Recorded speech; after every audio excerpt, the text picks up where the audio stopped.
Andrzejewski.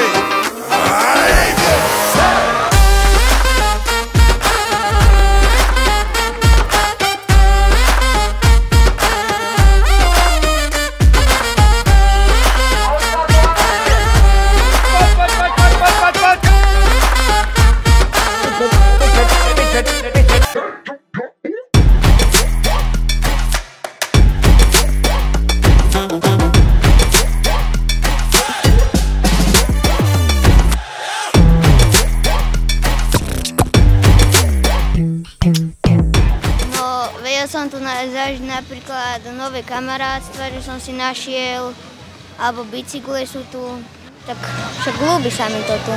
Moc som ešte tu ako nebol na tých skákacích radoch alebo stánkoch. Ja som väčšinou som skôr aj podporoval svojich kamarátov. Veľmi dobre zorganizované. Viem, lebo robíme akcie a není to sranda. Výborne tu vyzerá.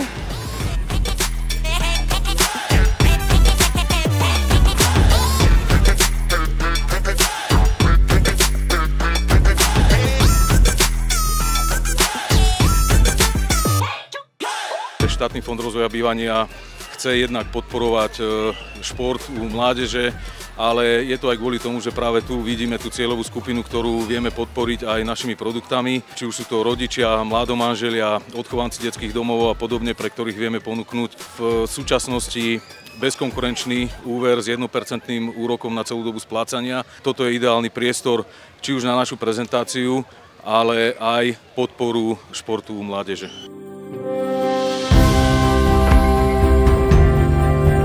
Ako si dnes spálil kalórií? 2500, 2400. Charitatívna mobilná aplikácia Apka je najnovším projektom. Je to taká nová platforma, ktorá spôsobila na Slovensku doslova malú revolúciu v oblasti charity, pretože poskytuje priestor na pomoc pre zdravotne znevýhodnené deti a dospelým, a to len obyčajným pohybom.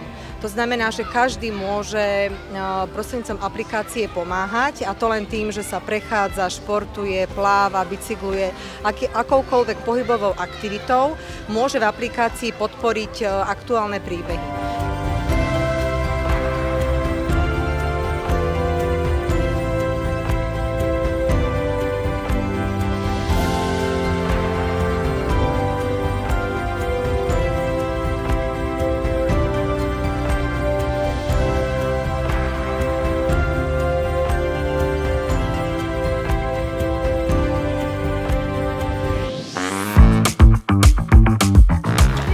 Tak tá trať bola taká akože v pohode, len tie zákruty niektoré boli také náročnejšie. Bolo celkom náročné, bolo to aj ťažké.